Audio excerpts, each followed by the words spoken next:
Fiancé slept with his first love. And on my wedding day, my fiancé's first love appeared at the wedding ceremony, wearing the exact same haute couture gown as mine. I watched them stand together at the entrance, greeting the guests as if they were the bride and groom. Maintaining a calm expression, I complimented them, saying they looked like the perfect couple, beauty and brains, a match made in heaven. She burst into tears and fled the scene. He, however, didn't hesitate to humiliate me in front of everyone, accusing me of being petty and narrow-minded. When the wedding banquet was over, he left for what was supposed to be our honeymoon, with her by his side. I didn't argue or cause a scene. Instead, I quietly booked an appointment for an abortion. The festive ribbons on the bed hadn't been cleared away, but I was too worn out to care. I lazily swept them off the bed and collapsed onto the soft mattress, feeling the weight of the day press down on me. As I plugged my phone in to charge, a notification coincidentally caught my eye, a post from Susie McKinney on her social feed. "Grateful for your presence, not a moment wasted," was the caption. The attached photo showed Hank holding her in his arms, the two of them gazing into each other's eyes, barely a centimeter apart, lips on the verge of meeting. Matching couple rings gleamed on their fingers. If it were in the past, I would have stormed over and demanded an explanation from him. But now, I just quietly turned off my phone, rolled over, and went to sleep.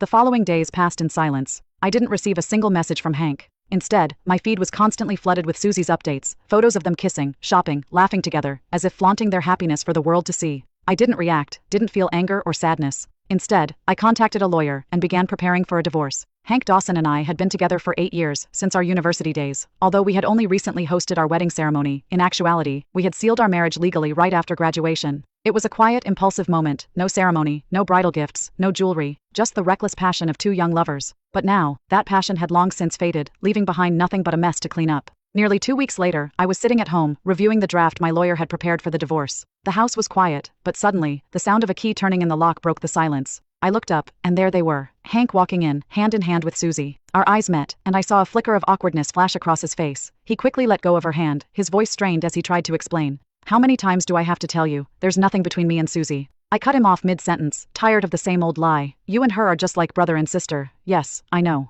I looked at him, my expression calm and indifferent. There wasn't any trace of anger. Hank's face, however, grew colder, his brows furrowed in frustration, his voice, laced with helplessness, cut through the room. "Then what are you upset about this time?" "I'm busy," I replied, my attention already back on the draft in front of me, completely uninterested in meeting his gaze. But my silence only fueled his frustration. His face hardened as he wrapped his arm tighter around Susie and stormed out of the house. He made a show of slamming the door open wide, standing there, waiting for me to give in, like I always had. But not this time. I didn't even look up.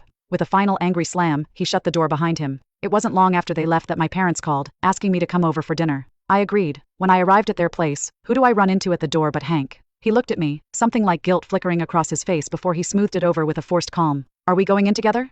Click the link in my bio to get the full story for free.